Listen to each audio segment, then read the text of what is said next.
ZTO, c'est chaque semaine un témoignage ou un enseignement, celui d'un témoin, d'un laïc ou d'un religieux, d'une personne qui s'est engagée avec passion à suivre le Christ, une personne qui apporte un message, qui répond à ceux qui traversent les épreuves, ceux qui souffrent, ceux qui doutent de Dieu ou du vide, ceux qui cherchent la vérité, la sagesse et l'amour, dans les religions et les sagesses. Bref, c'est chacun d'entre nous, chrétien ou athée, ou d'une autre religion, qui ignorons si souvent que l'amour absolu et divin existe, qu'il est très proche, qu'il est incarné en la personne du Christ, celui qui est à la fois Dieu et homme, celui qui est au cœur de notre cœur, qui nous connaît mieux que nous-mêmes et qui nous attend tout le temps.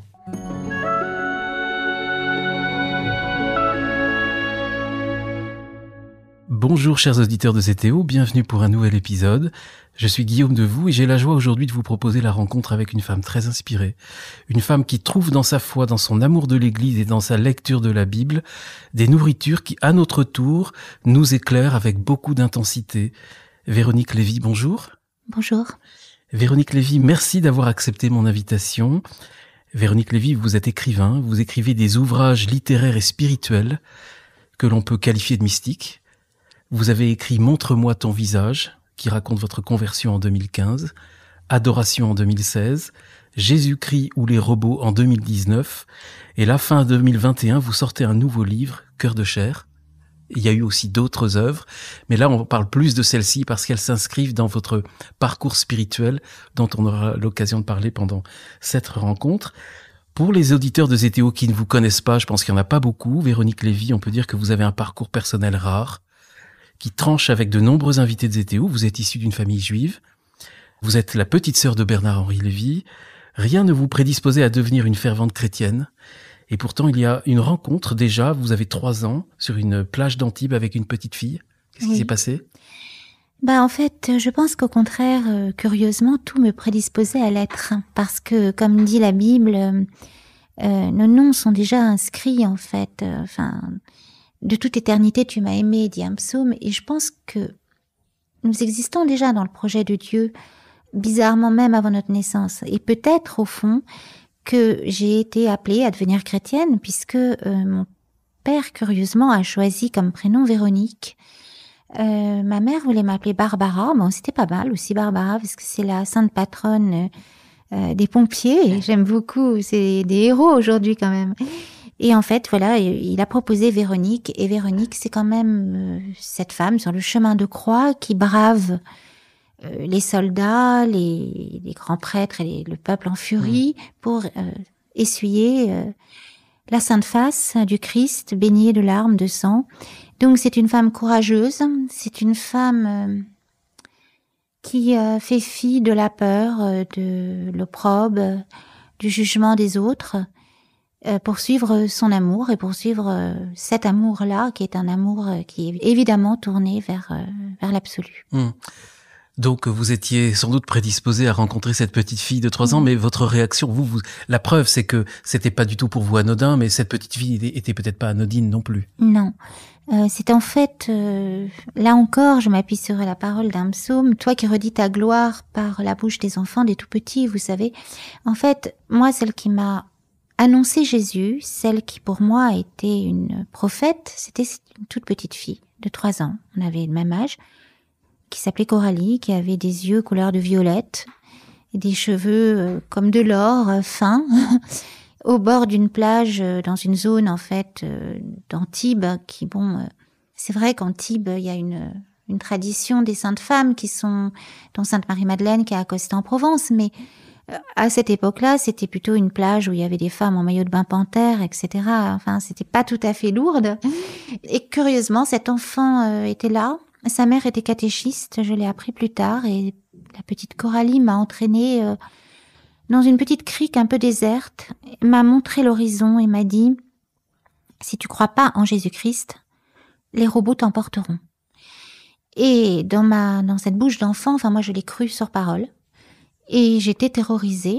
Et toutes les nuits, je faisais le chapelet qu'elle m'avait appris, et le Je vous salue Marie, pas le chapelet, et je balbutiais des Ave Maria comme ça, et des Notre Père, vraiment balbutier, pour conjurer les robots.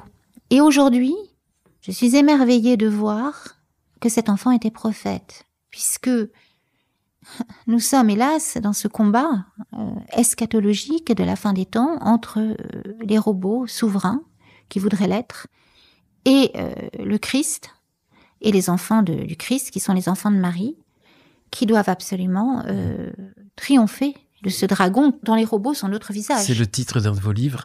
Alors cette petite fille, elle vous donne en même temps un crucifix, donc c'est votre premier contact avec le Christ? Oui, c'est le premier contact que j'ai eu avec Jésus. Et ce crucifix en émail, c'était un peu ces crucifix anciens que j'ai retrouvés dans des vieilles boutiques en émaux, vous savez, qui ont un côté presque un peu carolingien, vous savez, c'est avec ces Christ un peu comme ça, je vais pas dire à la Charlemagne, mais oui, c'est des vieux crucifix. Et c'est vrai que c'était un homme qui souffrait, mais c'était un roi déjà pour moi, un roi couronné d'épines. Et c'est vrai que je le regardais et que j'ai aimé cet homme crucifié. Je savais pas encore beaucoup de choses. Je voyais simplement la souffrance et je voyais surtout que ses bras ouverts étaient des bras qui accueillaient et qui étaient prêts à envelopper l'enfant que j'étais. Vous dites que vous êtes rentrée dans une passion immédiate. C'était immédiat à ce moment-là avec lui? Oui. Oui. J'aimais la figure de cet homme qui ouvrait les bras. Alors vous n'êtes pas dans une famille chrétienne? Je voyais pas que la souffrance, je voyais aussi les bras qui étaient ouverts et qui donc étaient étendus vraiment aux quatre horizons pour envelopper tous ceux qui étaient prêts à se donner et à se réfugier dans ses bras. Donc les petits. Vous n'étiez pas dans une famille chrétienne, donc vous avez décidé de ne pas en parler. Vous l'avez gardé pour vous? Oui, ma famille était juive non pratiquante, je précise. Non pratiquant, c'est très important parce que j'ai pas eu d'éducation religieuse à proprement parler, talmudique ou autre du tout. Mon père était attaché à la laïcité, etc.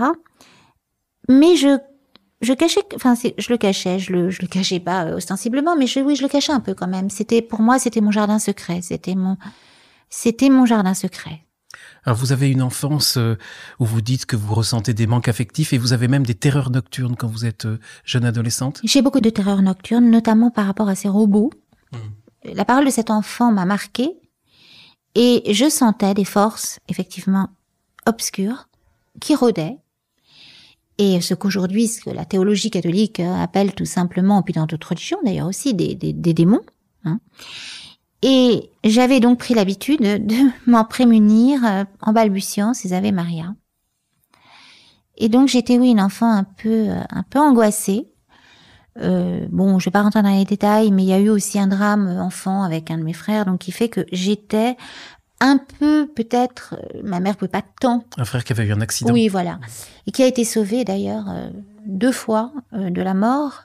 La première fois par de l'eau de Lourdes que ma nounou, qui s'appelait Incarnation, avait mis sur lui parce qu'il était dans un coma depuis pas mal de temps. Et puis la deuxième fois par la prière mariale, puisque j'allais à son chevet tous les jours. Ça, c'était la deuxième fois, c'était juste après mon baptême. Et je ne parle de ça que pour dire que je faisais mon chapelet tous les jours à ses côtés, et qu'un beau jour, le jour de Noël, il est sorti du coma. La deuxième fois, là, en 2013, après mon baptême. Alors Véronique Lévy, vous parlez de drame. Vous avez vous-même vécu un drame personnel au début de l'adolescence? Oui. Qui a eu évidemment un impact fort dans votre vie? Même avant mon adolescence. Oui. J'en parle au début du livre. Vous en parlez au début du livre. Pour les auditeurs qui ne savent pas, on peut dire? Oui. Écoutez, c'est assez, malheureusement, on en parle beaucoup en ce moment. J'ai vécu dans la toute petite enfance, quand j'allais justement en Antibes, c'était le pire comme le meilleur. Et c'est comme ça toujours qu'il y a le bon grain à livrer. Oui. Il y avait le meilleur, c'est cet enfant qui me parlait du Seigneur, du Christ, et qui a été une clé pour la résurrection de la chair, déjà ici-bas, pour pouvoir demander le baptême, en fait, me rappeler de ça un jour, et me sortir du drame qui a marqué ma chair.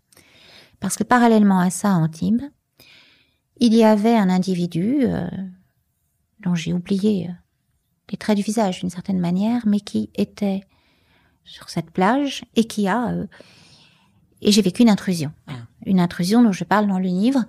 Et chaque été, cette personne que je revoyais... et les enfants, souvent, vous savez, sont comme désarmés par rapport à des personnes qui sont adultes et qui vont, comment dire, exercer une prédation sur eux. Et ce jeune homme m'avait effectivement, je ne vais pas rentrer dans les détails, mais j'en parle dans le livre, attiré dans une cabine de plage, et il y a eu une intrusion quand même, enfin une intrusion, ça a été, voilà, je l'ai vécu en tout cas comme tel. Donc en fait, parallèlement à ça, il y a eu cette Coralie, cet enfant, et cette parole du Christ, qui est une parole de libération. Il faut savoir que donc, quand on a vécu une chose pareille, le corps, la peau du corps, la peau, qui est une frontière en fait, entre l'intérieur et l'extérieur, garde la mémoire de ce traumatisme. Et que on n'en sort jamais tout à fait. C'est-à-dire qu'évidemment, il y a une transfiguration par un chemin de foi, par la parole du Christ qui libère, déjà ici, avant la transfiguration de la fin, enfin après la mort, bien sûr, si on a la chance d'être élu et d'être dans la Jérusalem céleste, bien sûr, il y a la transfiguration des corps à la fin. Mais déjà ici, il y a il y a une résurrection. Mais c'est un chemin douloureux, et en fait, c'est aussi ce qui m'a orientée, en fait, vers la figure de Marie, très tôt, qui, en fait, je le dis très vite au début du livre, puisque le livre commence un peu sur des chapeaux de roue, quand je parle de cette chambre blanche, parce qu'à un moment, ce que j'ai vécu dans la toute petite enfance a évidemment eu une incidence sur l'adolescence, et sur ma vie de femme, et du coup, sur une forme de déséquilibre que j'ai eu à un moment, et qui fait que j'en étais arrivée à des actes un peu extrêmes. Oui, c'est ce que vous dites. Et je vous cite dans votre livre, « Ma mémoire s'est fixée au seuil d'un gouffre. Elle est l'otage de cette chair profanée. » Donc effectivement, ça vous a évidemment profondément meurtri. Vous avez aussi ces lignes, « Ton cœur dont l'innocence est la demeure », là vous adressez au Christ. « Innocence émergeant dans votre cas d'un viol, telle une fleur rebelle ressuscitée d'entre les mortes, je suis une rescapée pour toi, pour te porter au monde qui ne veut pas de toi. » Mais ça, évidemment, à ce moment-là, vous ne pouviez pas le penser, le formuler, le vivre comme ça. Mais je le sentais déjà, parce que j'ai aimé tout de suite cet homme sur la croix. Je savais pas encore tout à fait que c'était Dieu, mais pour l'instant, je voyais Et en fait, je pense que je voyais dans cette croix la douleur aussi, cette forme d'impuissance apparente, d'innocence. C'est l'innocent. Donc un enfant qui a vécu une profanation comme ça du corps, il y a forcément quelque chose de... Il y a une innocence qui est profanée, certes. Enfin, il y a quelque chose. Donc, enfin voilà, pour dire simplement que la figure de Marie, donc, en fait, très tôt, j'ai été donc à l'adolescence. J'avais une chambre où il n'y avait rien, je ne voulais aucun objet, et il y avait une image de la Vierge, qui est une image que, je crois que c'est Notre-Dame de la Grâce, enfin c'est une Vierge très jeune, une sculpture médiévale où elle porte l'enfant Jésus, mais sur la photo que j'avais mise, on la voyait simplement elle, le visage tourné, le corps totalement retourné vers ce que je croyais être l'ange. Mais comment ça se fait que vous aviez cette photo? Je ne sais pas.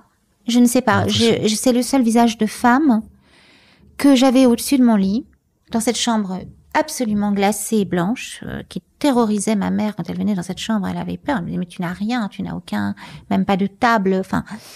Parce que je rejetais la vie à ce moment-là. J'étais dans un rejet de la vie, dans un rejet du corps. Enfin, j'étais vraiment très, très, très perturbée. C'était à l'adolescence, bien après l'événement d'enfant. Mais vous savez que les choses ressurgissent.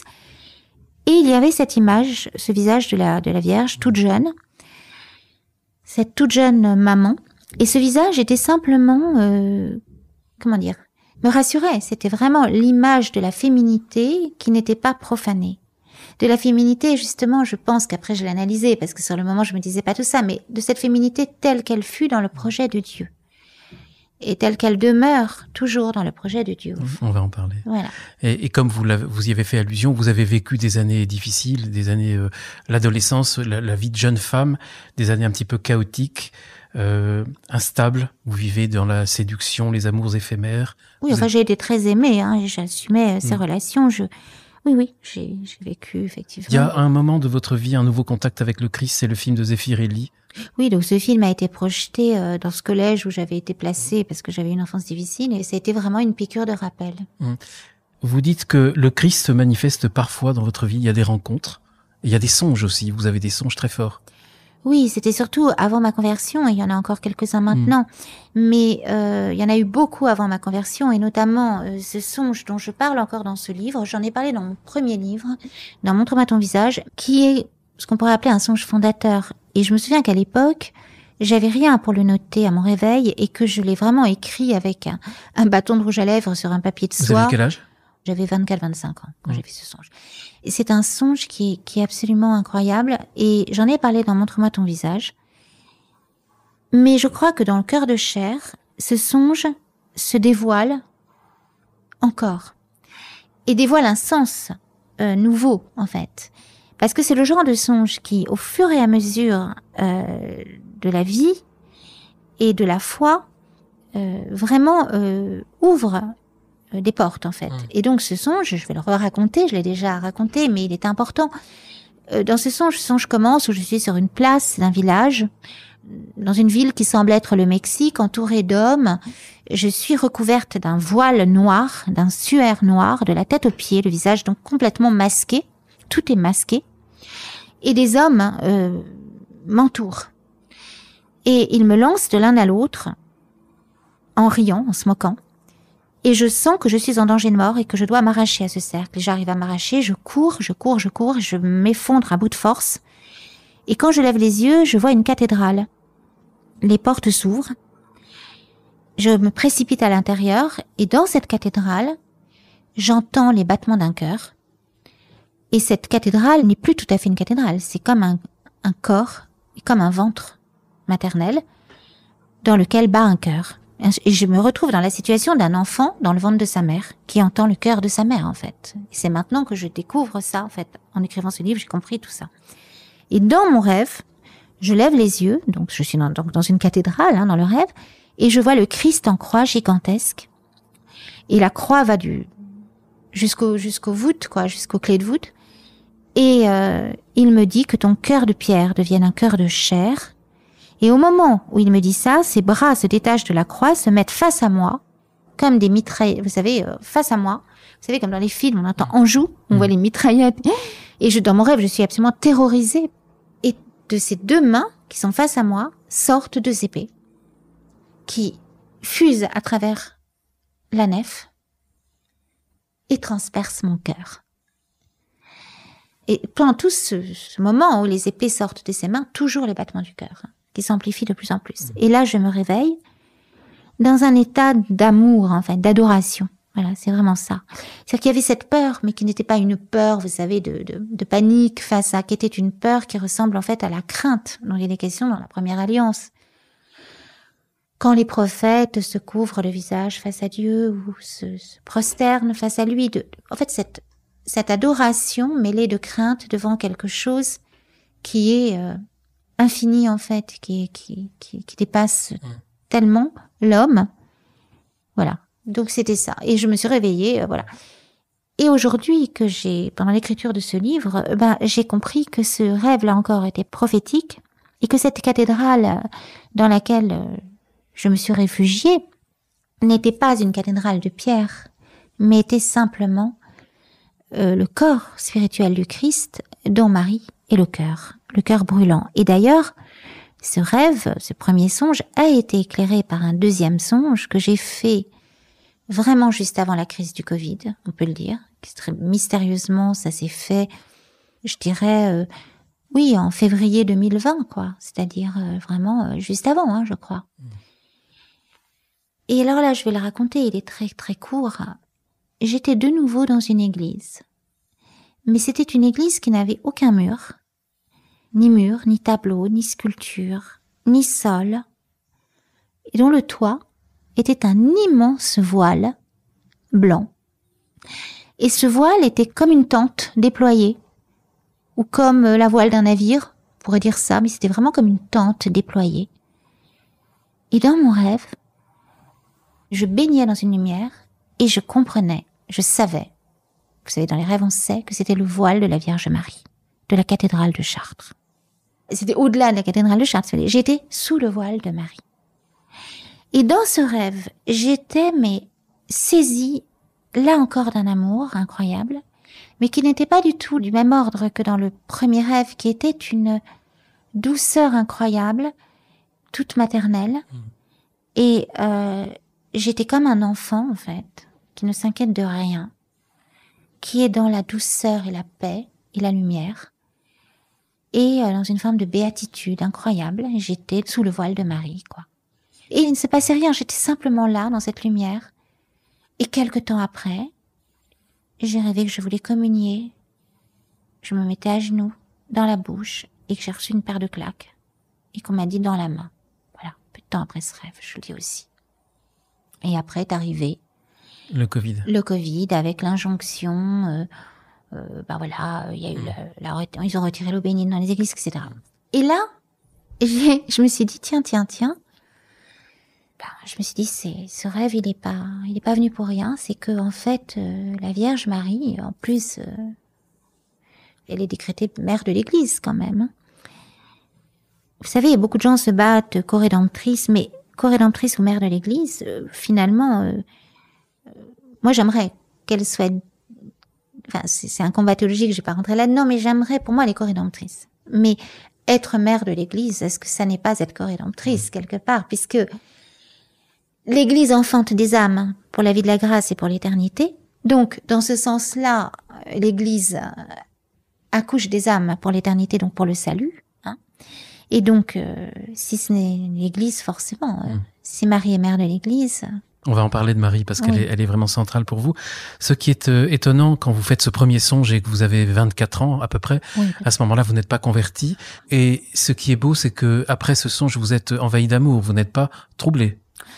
Vous avez dû l'être quand même un petit peu. Ah si, je suis troublée quand même. Je me dis pourquoi moi? Pourquoi est-ce que je fais un songe pareil? Pourquoi est-ce que j'ai une vie tout à fait de bâton de chaise? Je suis pas du tout, j'ai pas une famille catholique. Je vais très rarement je ne vais jamais dans des églises ou très très rarement. Enfin, vous savez, des fois, j'y rentrais comme ça, je m'asseyais et c'est vrai que c'est tellement beau. Mais je n'étais pas, je n'y allais pas du tout à ce moment-là du tout. Donc pourquoi moi? Donc ça m'a troublée quand même. Mais surtout, c'est un rêve indélébile. Hein. C'est comme un tatouage dans le cœur. Hein. C'est pas un QR code. C'est un tatouage d'amour. Hein. Quand Dieu dit, je t'ai marqué dans le creux de mes mains. Et c'est vraiment ça. C'est la seule empreinte que personne ne peut effacer. Alors, je pense que nous avons tous été marqués par cette empreinte d'amour. Et ça, j'en parle beaucoup dans ce livre et dans d'autres de mes livres. Mais dans Cœur de chair, j'en parle aussi. C'est le génome. Le génome est la signature de Dieu et son écriture. Chaque génome humain. Je pense que au moment de la création du génome, et Saint Jean-Paul II en a parlé quand il a parlé de l'animation immédiate, beaucoup de papes avant lui, je crois que c'est Saint Pie X qui avait parlé de l'apparition du génome où Dieu apparaît sans voile. C'est énorme, il y a beaucoup d'intuition dans les... Eh bien, c'est à cet instant, je pense, que Dieu nous embrasse d'un baiser de sa bouche, comme il est dit dans le psaume. C'est à ce moment-là que nous ne sommes pas simplement un embryon, que l'embryon est une personne, oui, un être voulu de Dieu. Il me semble que le génome humain, ces 46 chromosomes, sont que c'est comme l'écriture de Dieu, oui. La parole du Verbe, qui se fait chair en nous. C'est pour ça que qui se fait chair en nous. C'est pour ça que vous êtes si farouchement opposé à toutes les manipulations génétiques, le génisme, l'avortement. Alors, et c'est deux choses. L'avortement, c'est autre chose, bien sûr que... Mais en tout cas, les manipulations génétiques et le génisme, c'est véritablement... L'avortement, évidemment, je ne juge pas les femmes qui sont malheureusement dans des situations horribles et qui sont doublement victimes, qui sont victimes...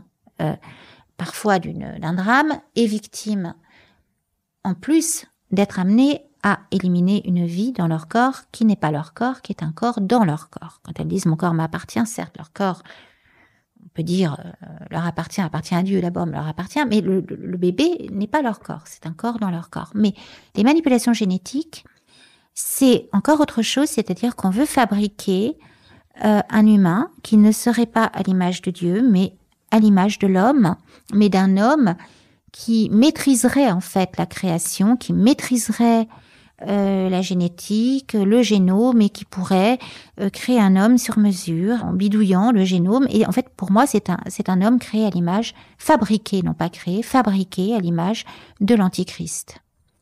de l'antichrist, pas antéchrist, antichrist. Ça n'est pas du tout être dans la régression que de dire ça, au contraire, c'est d'être... Jésus, c'est vraiment la nouveauté absolue. Et ce qu'on appelle modernité, malheureusement, parfois, est une forme de régression, en fait. Et ce que j'appelle d'archaïsme, utilitaire. On le voit dans la République de Sparte, déjà, il y avait une sélection au niveau des enfants à naître, et ceux qui n'étaient pas conformes, ils étaient précipités dans le gouffre de la Porrette. Et aujourd'hui, il me semble qu'il y a cette dérive, puisqu'on a vu des salons, qui, aux portes de Paris, là, avec déjà, avec toutes les dérives qui peuvent avoir lieu avec des enfants fabriqués sur mesure. Vous parlez des marchands du temple de la modernité. Les marchands du temple de nos corps, je dis, puisque nos corps sont le temple. Le nouveau temple, en fait, cette église, elle est faite de nos millions, de nos milliards de petits corps, de petits cœurs, de petites âmes, qui forment les pierres vivantes de cette église. C'est pas moi qui le dis, c'est Saint Paul, c'est toute l'écriture sainte. Et Jésus le dit, quand il dit à un moment, détruisez ce temple, et moi je le rebâtirai en 3 jours. Et les pharisiens lui disent, comment? Ce temple a été construit en 46 années, et en fait, 46, c'est le chiffre des chromosomes. Et donc là, c'est une piste de réflexion. Ensuite, quand Saint Paul parle du temple de nos corps, quand Jésus, bien avant Saint Paul, dit à la Samaritaine, viendra un jour où vous adorerez Dieu en esprit et en vérité. Mais c'est aussi de tout notre corps, de toute notre chair. Il y a une façon de vouloir un peu séparer le corps de l'âme, qui est assez platonicienne.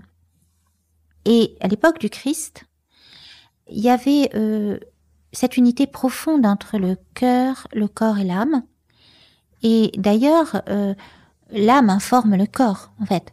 Donc, on peut pas séparer les deux. Je dirais que l'âme, elle est dans chaque cellule du corps. Et c'est pour cette raison, d'ailleurs, qu'on parle à la fin des temps, et après la mort, quand Christ revient à la fin des temps, de transfiguration du corps. C'est un corps qui devient tout habité par l'amour, et donc un corps autre, bien sûr, que celui-ci, mais ça passe par ce corps-là, et pas par le déni de ce corps. Or, le transhumanisme que nous voyons éclore, que nous voyons ressurgir aujourd'hui, puisque ça a toujours été cette tentation transhumaniste, sauf qu'aujourd'hui, nous avons les moyens de la mettre en œuvre avec la science, qui malheureusement, quand elle n'est pas ordonnée à l'amour, devient ruine de l'âme, science mal ordonnée, ruine de l'âme. Et bien cette science, quand elle n'est pas ordonnée vers ce qu'on appelle l'éthique, moi je préfère appeler ça l'amour, enfin le respect de l'homme, vers la vie, eh bien, nous le voyons, il y a une résurgence de ce transhumanisme, devient absolument un virus, absolument meurtrier.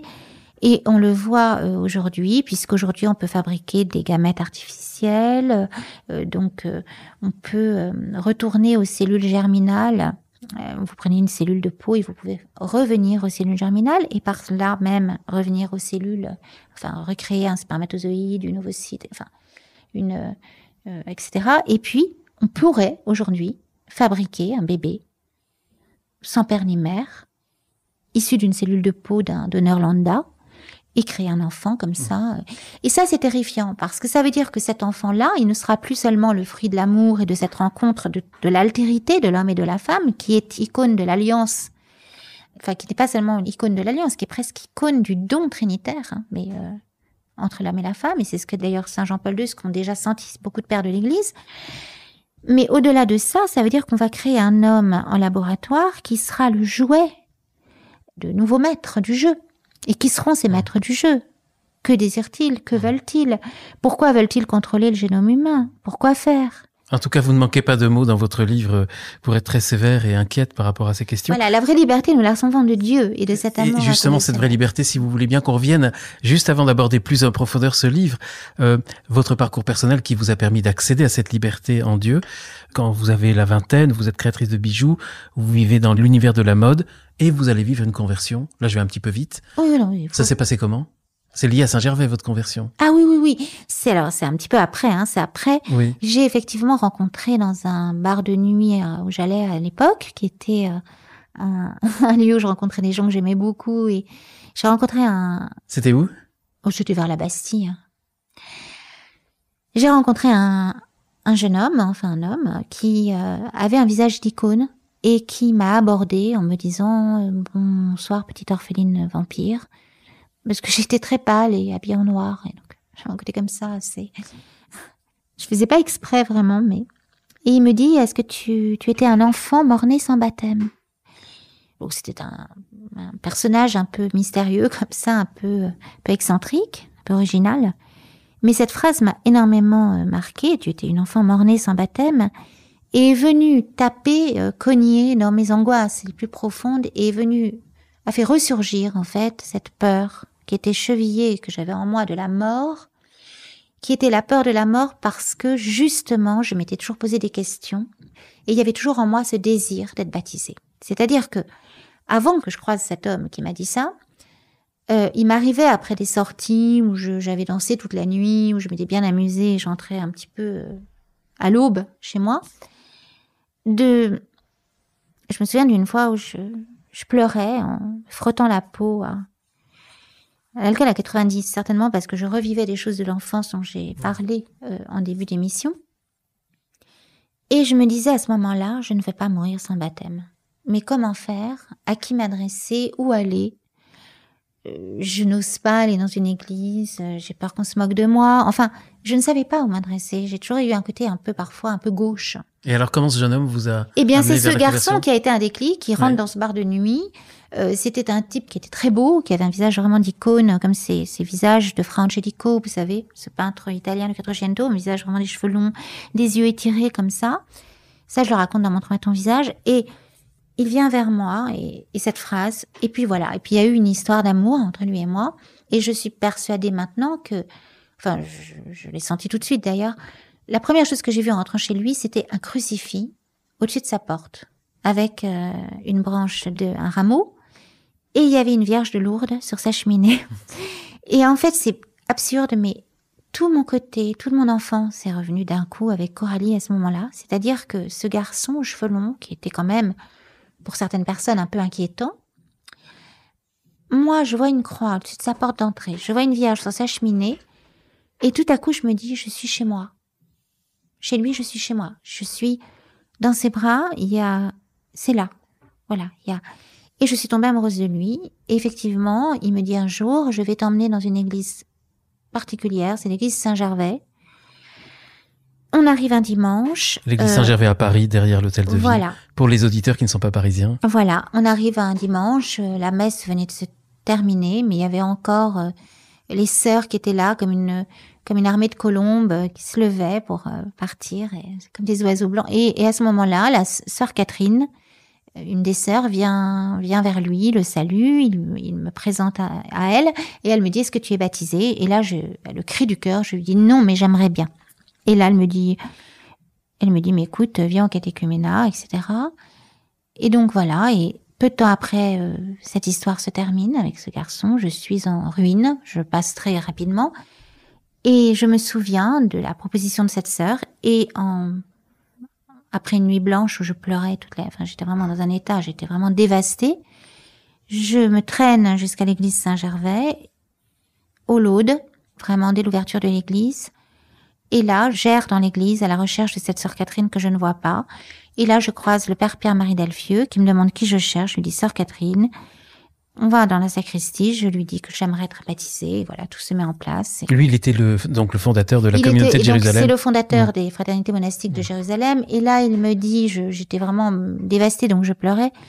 Et il me dit, mais même si ton père et ta mère t'abandonnent, le Seigneur, lui, ne t'abandonnera pas.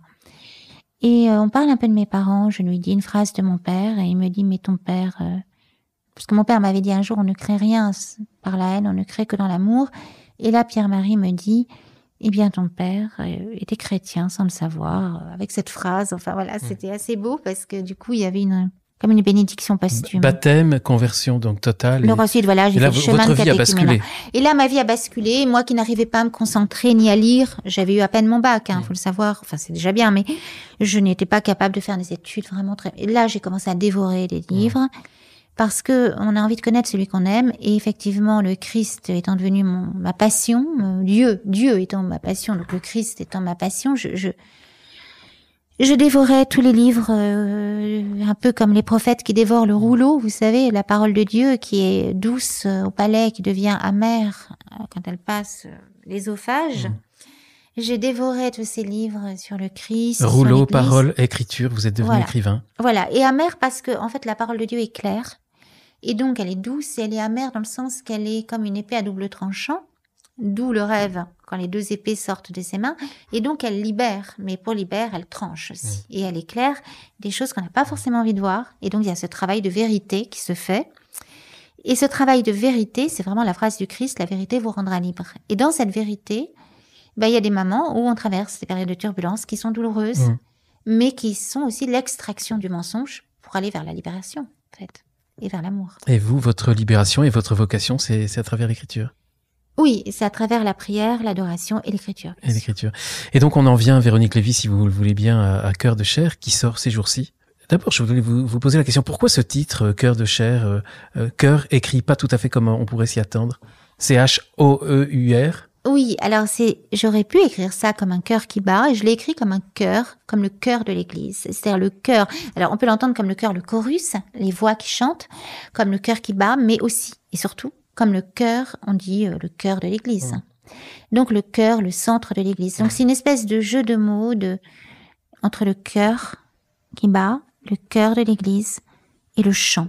Et les lecteurs le comprendront bien quand ils le lisent. Même s'ils ne le comprennent pas tout de suite, mais on le comprend assez vite. Voilà, on le comprend. Il y a beaucoup de mots, le mot cœur revient toujours, et voilà. Et vous voulez me dire, Véronique, au début, avant qu'on commence l'enregistrement, que ce livre a une histoire, en fait. Il n'est pas venu n'importe comment dans votre vie. Non, il a une histoire. En fait, d'abord, le journal Famille Chrétienne m'avait demandé de répondre à Anne Soupa, qui avait présenté sa... Qui est-elle, Anne Soupa? Anne Soupa est une théologienne, je crois responsable une grande dame de l'Église, mais qui en tout cas, une laïque, qui avait présenté sa candidature à l'archevêché de Lyon. Et on m'avait demandé de lui répondre. Et donc, je me suis dit, oulala, et j'ai donc écrit une lettre comme un droit de réponse sur Famille Chrétienne, avec beaucoup de respect. Je lui ai répondu qu'en fait, le cœur de l'Église était le cœur d'une femme, et que bien au-delà du sacerdoce, il n'y aurait pas de sacerdoce sans le oui de la Vierge et sans le oui d'une femme. Voilà. Et donc, j'ai écrit cette lettre qui a eu un certain retentissement. Le journal La Croix en avait d'ailleurs parlé aussi. Et les éditions Artege, alors aussi bien j'ai un peu tous les courants de l'Église, tout était touché par cette lettre. Et voilà que les éditions Artege sont venues vers moi pour me demander un livre sur la femme dans l'Église. Alors j'ai dit oui, bien sûr, parce que vous me demandiez tout à l'heure les rencontres avec Jésus dans la vie. Et je pense souvent que parfois, à travers des demandes ou des rencontres humaines, le Christ nous appelle. Et donc j'ai senti comme un appel à écrire un livre sur la femme. Non pas sur la femme, mais enfin en tout cas de dire quelque chose par rapport à ça. D'autant plus qu'une dame m'avait demandé en plus une préface sur le même sujet, qui avait écrit un livre qui s'appelait « Dieu créa la femme », où j'ai écrit une préface pour cette dame. Donc au début, c'était la femme dans l'Église. Et puis, je ne savais pas du tout comment j'allais commencer ce livre, où j'allais aller. Je savais simplement que le cœur de l'Église, c'était Marie. Et au départ, je pensais que j'allais parler un peu de toutes les saintes qui avaient traversé, puis je me suis rendu compte que c'était impossible de parler de toutes les saintes qu'il y avait dans l'Église catholique, que c'était qu'une vie n'y suffirait pas, mais que j'allais me concentrer très certainement sur les Écritures et sur le personnage, enfin sur le cœur central, cœur C-O-U-R et C-H-O-U-R, qui est Marie, la Vierge, ce cœur immaculé sur lequel reposent les fondations de l'Église et même la chair de Pierre. J'ose le dire, la chair C-H-A-I-R de Pierre repose sur le cœur de chair C-H-I-R de Marie. Et que ce cœur de chair de Marie n'est pas né avant de naître à Nazareth. Il est né dans le cœur et dans le projet de Dieu avant tous les siècles, déjà dans le livre de la sagesse. Il est question de la sagesse qui invite toutes les personnes à sa table, tous les pécheurs à la table, le livre de la sagesse, venez et buvez gratuitement. J'ai compris tout de suite, ça s'est éclairé que c'était une figure de l'Eucharistie déjà, de la table eucharistique. Et qui nous invite à cette table eucharistique? Qui nous offre le corps et le sang qu'elle a porté en son sein et en sa chair, sinon Marie et sinon l'Église? puisque Marie et l'Église sont totalement liées. Donc voilà, ça a commencé. Mais je suis partie, j'ai commencé à écrire sans savoir où j'allais, et c'était vraiment une page blanche, comme le désert, comme les pas des matriarches sur le désert, dans le désert. Dont vous parlez dans le livre d'ailleurs. Oui, je parle de tout. Mais j'ai commencé d'abord la toute première partie du livre. J'ai pas fait exprès, mais le stylo a écrit tout seul. C'était moi. Enfin moi, ça a été très court. C'est une partie très courte, vraiment très courte. Et après j'arrête. Après je pars sur toutes ces femmes des évangiles.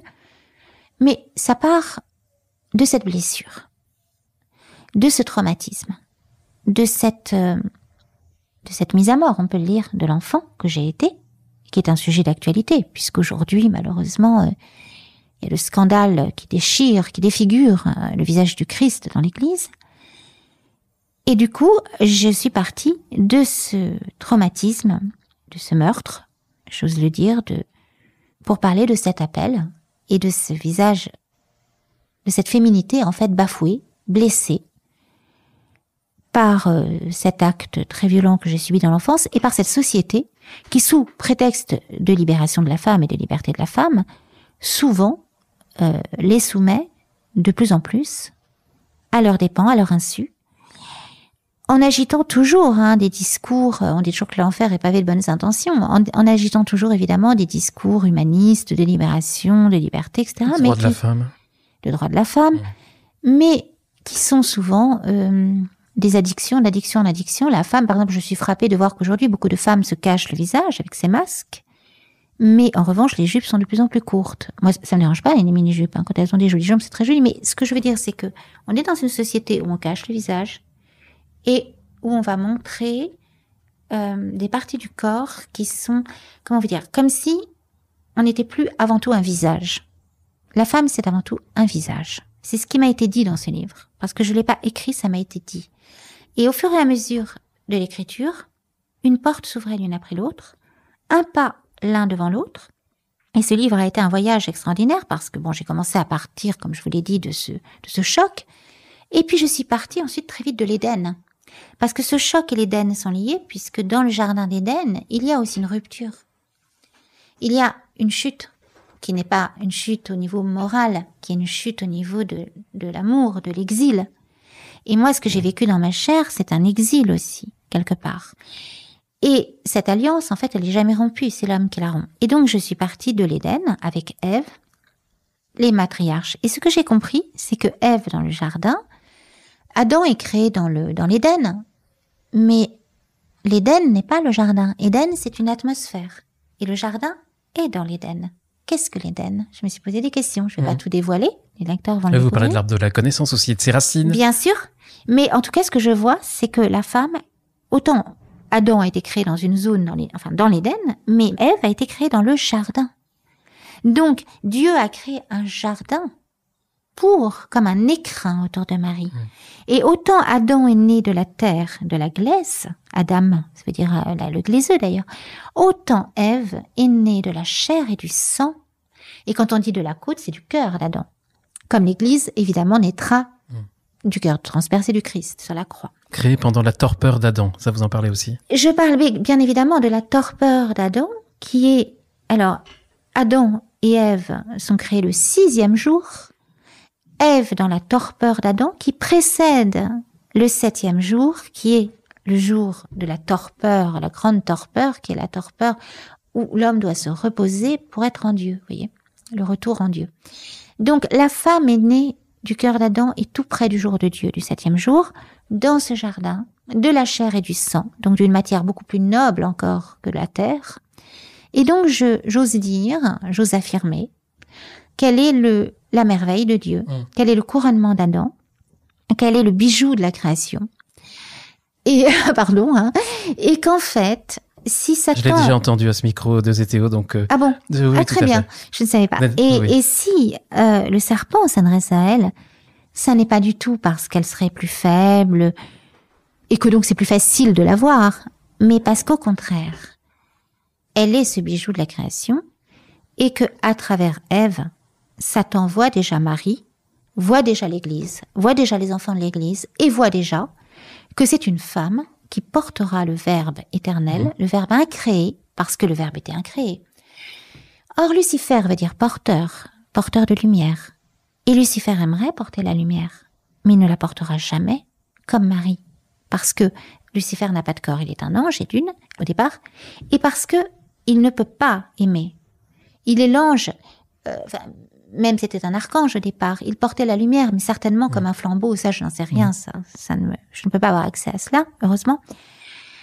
Mais j'ose dire qu'il est déjà jaloux de cette femme qui dans sa chair, contrairement à l'archange Saint-Michel, qui lui ne sera pas jaloux, et aura cette humilité de dire qui est comme Dieu et d'accepter que Dieu s'incarne, Lucifer, lui, ne l'accepte pas.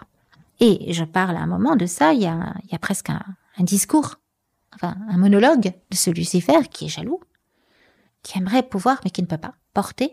Et ce privilège, entre guillemets, de la femme qui est de porter dans sa chair, dans chacun de ses atomes, dans chacune de ses cellules, cette lumière et un créé qui va se faire chair en elle.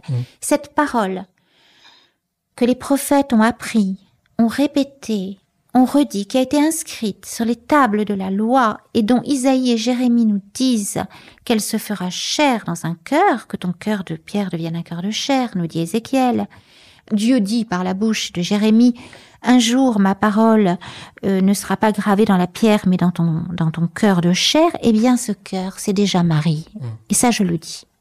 Je crois que ça n'a pas été forcément dit de cette manière, mais j'ose dire que le cœur de Marie, ce cœur immaculé n'est pas un cœur intouchable.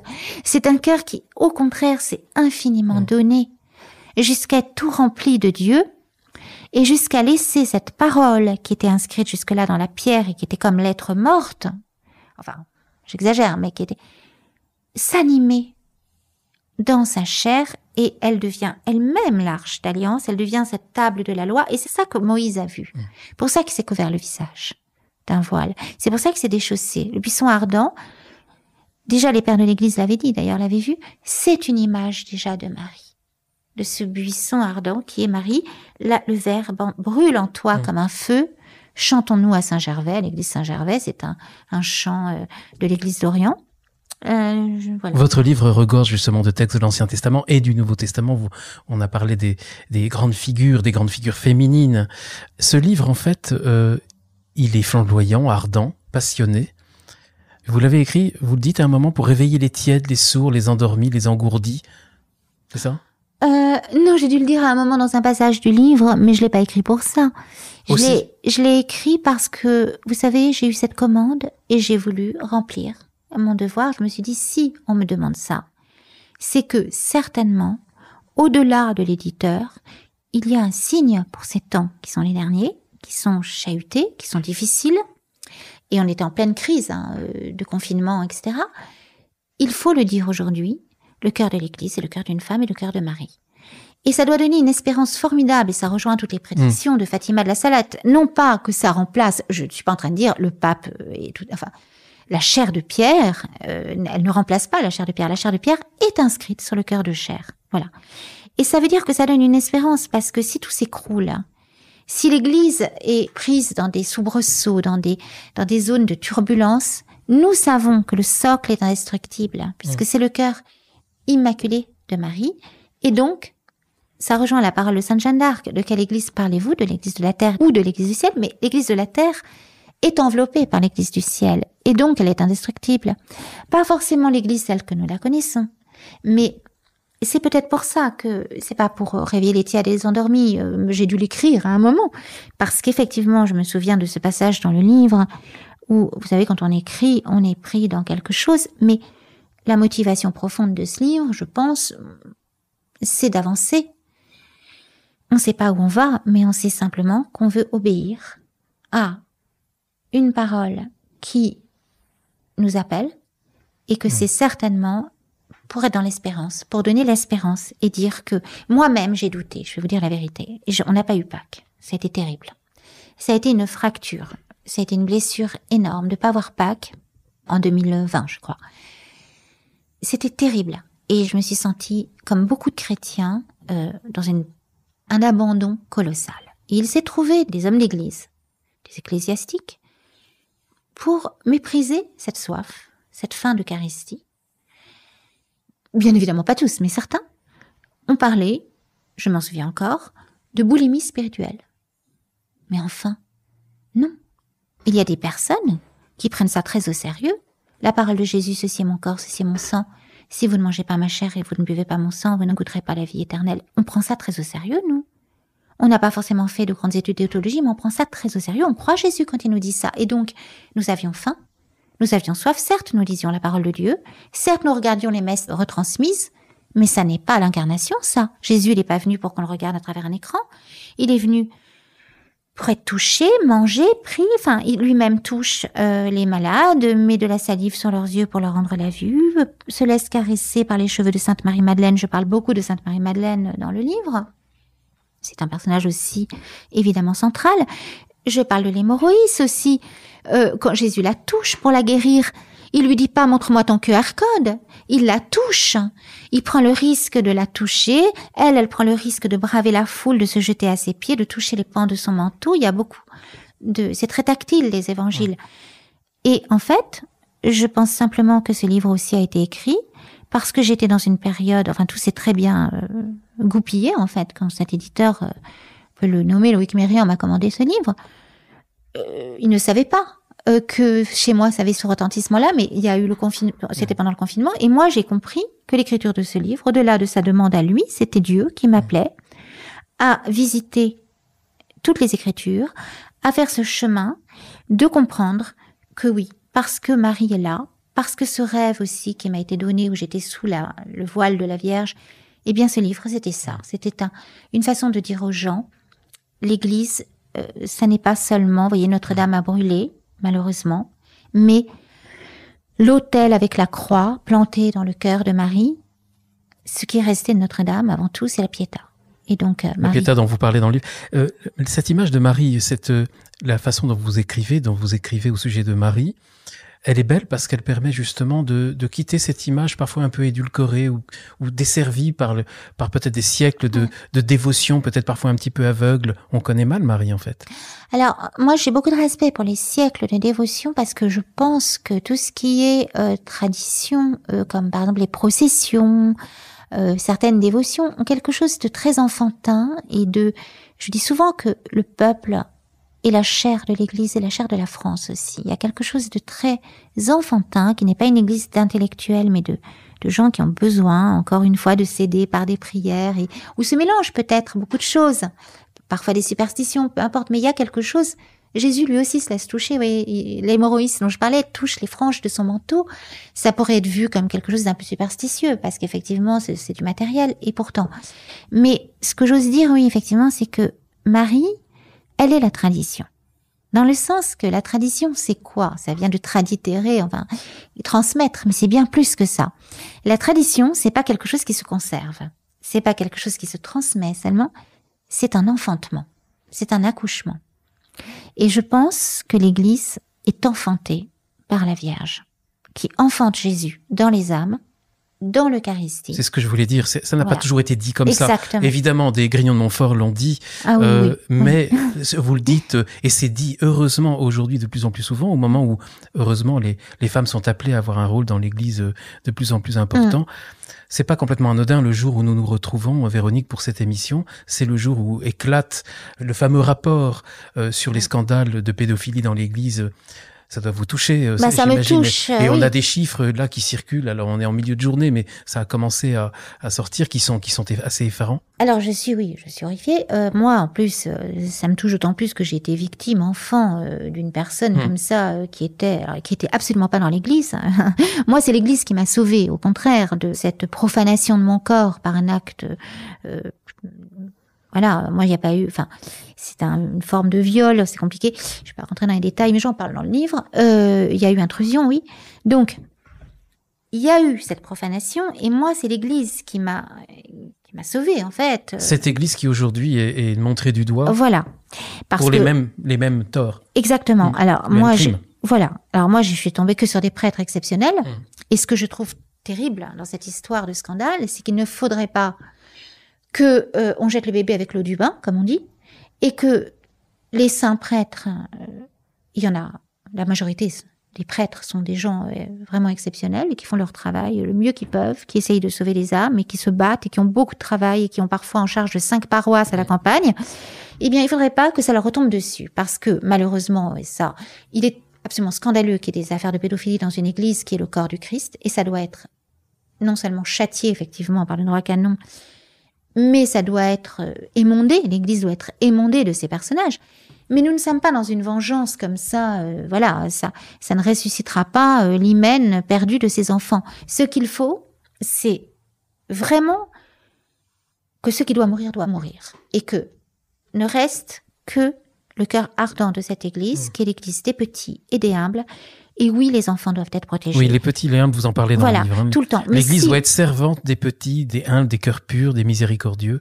Voilà. Et c'est pas un instrument de pouvoir. Et c'est peut-être là d'où vient le mal. C'est souvent quand l'Église, en son sein, développe des pouvoirs. Voilà. Donc il est d'autant plus scandaleux que dans l'Église, qui doit être servante des petits, comme Jésus qui a lavé les pieds de ses disciples, et comme cette Église, elle doit être la mère, elle doit être voilà. Et donc même des criminels, même des, il y a un passage dans ces livres où Sisera, le cruel général, qui est massacré par la main d'une femme, d'ailleurs par la main de Yaël qui défonce son crâne, il y a tout à coup, à la fin, il y a un chant de victoire parce que cette femme, c'est un peu l'image déjà entre Holoferne et Sisera qui sont tués par des femmes, enfin l'un décapité, l'autre le crâne fracassé par une femme, c'est déjà l'image de la femme qui combat le dragon, vous voyez, qui vient, enfin de la lignée de la femme qui combat, qui est vainqueur du dragon.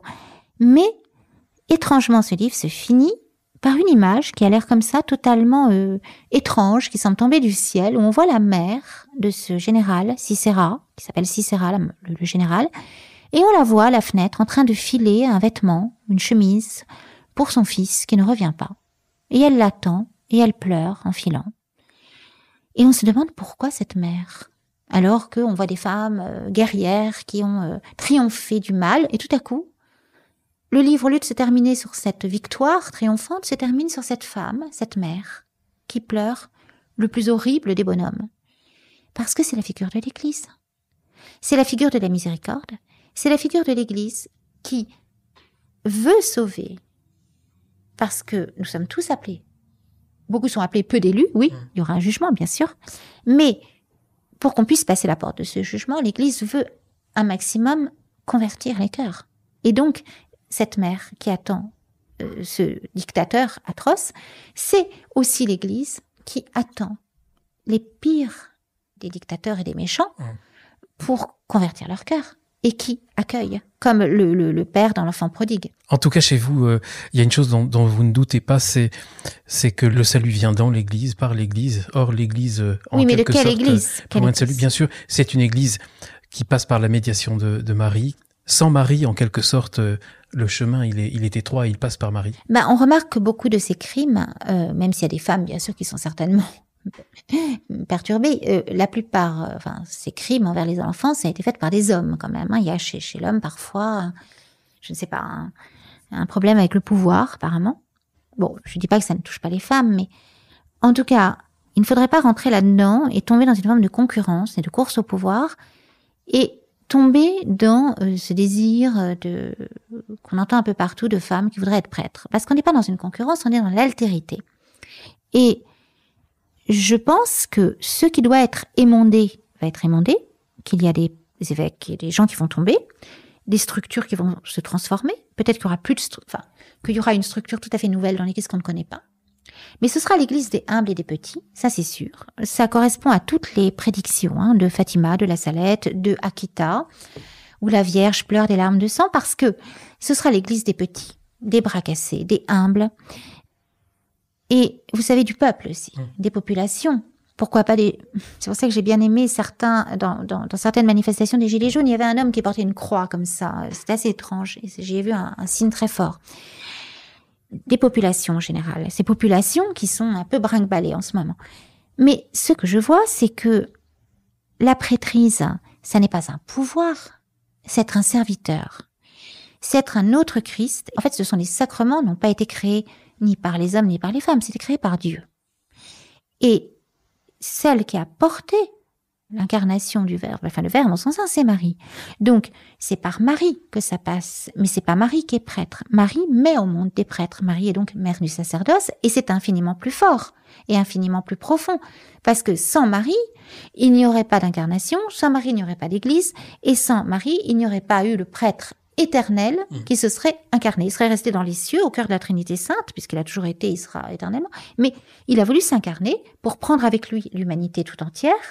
Mais c'est parce qu'il est passé par les entrailles d'une femme et qu'il a voulu passer par les entrailles d'une femme. Donc le lieu de la conception, il est sacré. Le génome humain depuis est sacré. Dans cette maternité, Marie a porté l'humanité entière et lui a donné ses lettres de noblesse, et pas que les cathos, toute l'humanité. Athées, musulmans, toute l'humanité. Elle a recréé, quelque part avec Jésus, toute l'humanité, puisqu'elle a porté en son sein le Verbe éternel qui allait être le rédempteur du monde. Donc elle a permis à cette humanité d'être sauvée, voilà. Et du coup, je pense que le problème du sacerdoce des femmes est un faux combat. Ce qui est important, c'est que les femmes, oui, aient un rôle dans l'Église. Mais c'est quoi ce rôle? Moi je vais dans un monastère où les femmes lisent tous les midis, à midi et demi, des lectures, des commentaires de pères de l'Église, c'est merveilleux. Des femmes docteurs de l'Église, il y en a eu, il y en a tout le temps.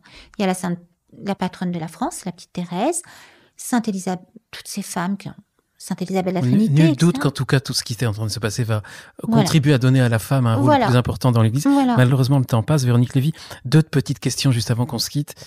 Vous dites dans le livre Dieu est amour, il n'est qu'amour, il ne transige pas. On a presque le sentiment que ce Dieu-là, il est démuni face à notre séparation, face au mal, à tel point que la seule chose qu'il puisse faire, c'est d'envoyer son fils, de se sacrifier. Oui, c'est-à-dire, c'est une façon, ce sont des théologiens qui le disent, la plus grande vengeance de Dieu, c'est son amour. Oui, c'est ce que vous dites un petit peu plus loin oui, c'est-à-dire qu'en fait, c'est vraiment... ça c'est la théologie disait que seul Dieu peut réparer par son amour l'offense infinie qui lui a été faite, qui plus qu'une offense, c'est cette rupture en fait, ce gouffre de la rupture après le péché. Mon épouse infidèle, je vous cite, je vais la séduire, je vais l'entraîner jusqu'au désert et je lui parlerai cœur à cœur. Oui, ça c'est le livre d'Osée. Et donc en fait, après cette rupture du pacte d'amour qu'il y a eu à l'Éden et que du coup nous vivons toujours, nous avons toujours cette tentation de ce que j'appelle l'arbre de la méconnaissance, puisque je raconte toute cette histoire avec cet arbre dont la terre serait une forme de blessure, de cicatrice, de rupture, et que je ne situe pas, en fait, quand on lit bien le texte. Pas dans le jardin d'Éden entièrement. Oui, quand on lit vraiment les Écritures, on se rend compte il n'est jamais dit qu'il est dans le centre du jardin. Le centre du jardin, c'est le jardin de l'arbre de la vie. Et cet arbre, on ne sait pas vraiment où il est. Et que ses racines plongent dans le temps, le lieu de la révolte des anges déchus. Voilà. C'est-à-dire, je pense qu'on était en dehors du temps et de l'espace, et je vais jusqu'à dire que les 7 jours de la création sont en fait, non pas seulement des périodes, comme le disent les Écritures hébraïques, mais que ce seraient des degrés d'amour. Parce qu'on est au-delà du temps. Et donc cet amour, le fait de se faire chair, c'est vraiment, oui, une façon de vouloir nous rejoindre dans ce qu'il y a de plus intime. Il n'a pas voulu nous rejoindre seulement spirituellement, il a voulu nous rejoindre dans notre peau, dans notre chair, dans nos cellules, dans ce corps de femme, pour nous dire que toute conception, je pense que c'est l'instant de la conception, où Dieu se manifeste et où Dieu nous écrit. Nous sommes tous une phrase, un mot dans l'alphabet de Dieu. Oui, j'ose le dire. Et ça, c'est essentiel pour nos temps, qui sont les derniers, où justement il y a ces manipulations génétiques. Et c'est pour ça que j'en parle simplement, le livre ne parle pas de ça, il en parle qu'au début et à la fin. En fait, c'est comme la coquille du livre, ça commence et ça se finit avec cette histoire de dernier combat des manipulations. Et ça se finit par le retour du Christ quand même, et par ce roi qui revient. Et ça, nous ne savons pas quand. Ma dernière question, Véronique Lévy, on parle de Dieu, on parle beaucoup de la Vierge Marie, on parle beaucoup de Marie. Et des femmes, des évangiles, des femmes. Et heureusement, de étant mieux le bijou de la création. Dieu, vous dites qu'il est l'être du vent, de la source, il est l'être de ce désir irréductible qu'est la vie, l'être de la lumière inviolable. Je voulais vous poser la question, Dieu, c'est qui pour vous, en fait, Véronique Lévy? Comment pourriez-vous définir en quelques mots, si vous, autant que ce soit possible, à votre cœur?